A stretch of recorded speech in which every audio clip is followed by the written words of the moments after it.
Hello, everyone. Welcome to this episode of the BG Show. I'm here to do a review of the new Vince McMahon documentary on Netflix, the 6 episode documentary, which I just finished. So I'm going to get into everything. I guess it's a documentary, so I'm not going to do like non-spoiler. I'm just going to kind of get into my thoughts. So if you haven't seen it yet, go and watch it. I highly recommend it, even if you're not a wrestling fan. So yeah, let me just start. I guess I'll start with like the big picture.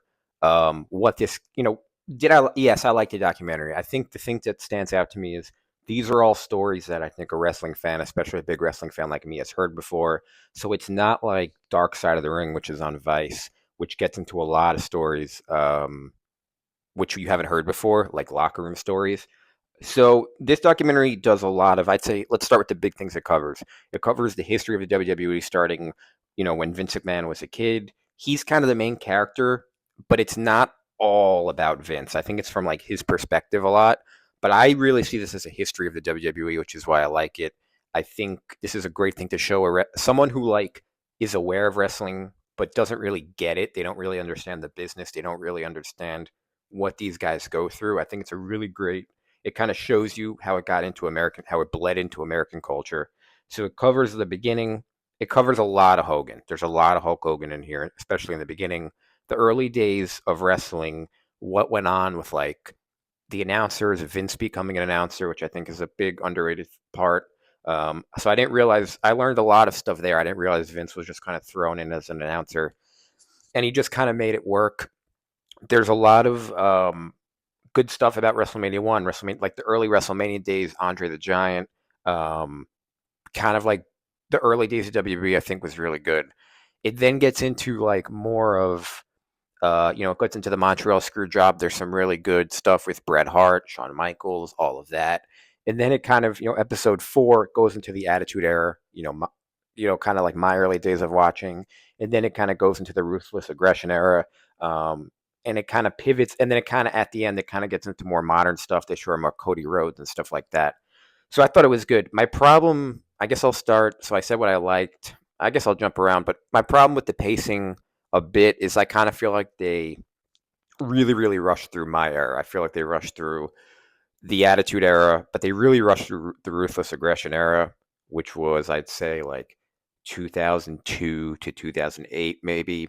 And I thought that was a mistake. I actually think, surprisingly, The Rock didn't get enough credit. I think they definitely made it seem like Hogan was 1, Austin was 2, and The Rock was 3, which I think a lot of people would agree with. But I think they really, really, it was like they showed Hogan's rise. They even showed Austin's rise from like WCW. Then he bounced to ECW. Then he went to WWE.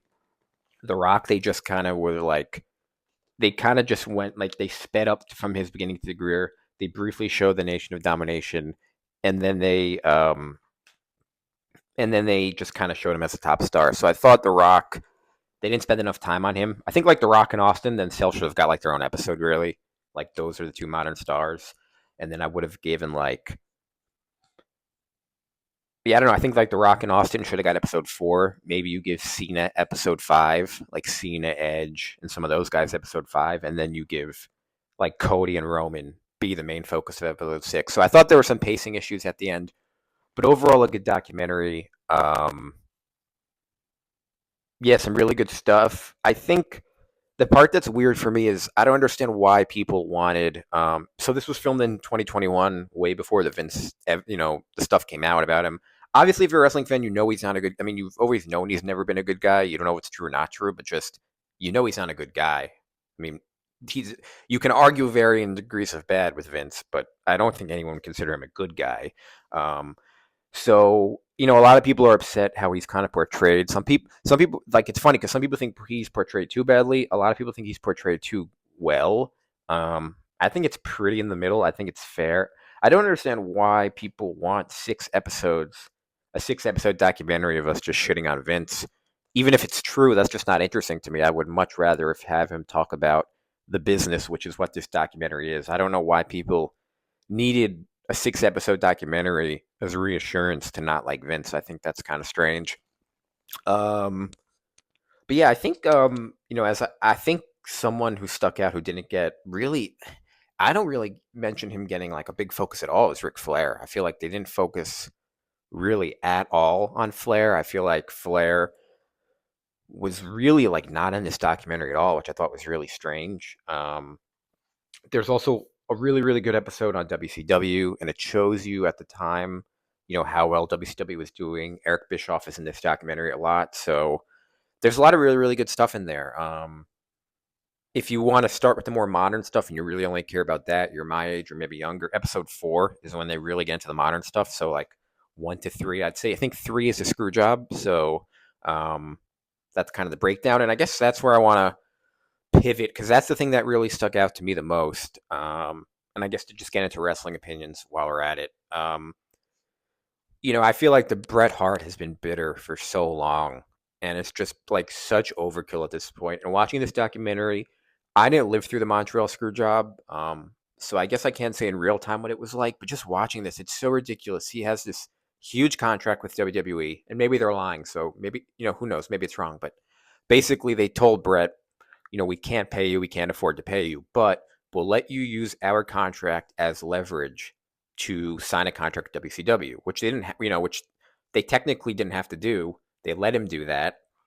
He signs a big contract with WCW, and really all they need is for him to lose the belt. And I understand he didn't want to lose the belt in his hometown or whatever, but yes, did he get screwed in terms of like they rang the bell and he didn't really tap? Fine, but for him to spend his entire life being bitter about this and bitter about Goldberg, and he's really just missed an entire generation of fans that could have been fans of his. I mean, when you look at Shawn Michaels had his whole run, um, even and then he came back when I was a kid, so he created a whole new wave of fans.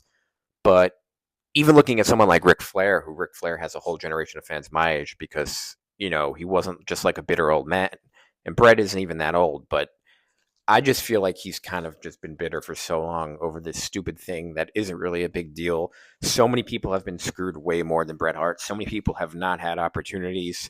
Um, he's mad because they technically stole the title when he was leaving the company. Like, who really cares? I don't think it's a big deal. People lose titles all the time. I mean, there have been people like, Drew McIntyre just won the title at WrestleMania, and they instantly had Damian Priest cash in on him. And he basically got like 10 seconds of a celebration in a stadium. Because if you remember, in the pandemic, he didn't get one. So there's been tons of, things like that. I don't know why um, Bret is just, I understand why. I just think it's just such overkill to keep hearing about the screw job over and over again. It's like my whole life. I just keep hearing about this stupid thing.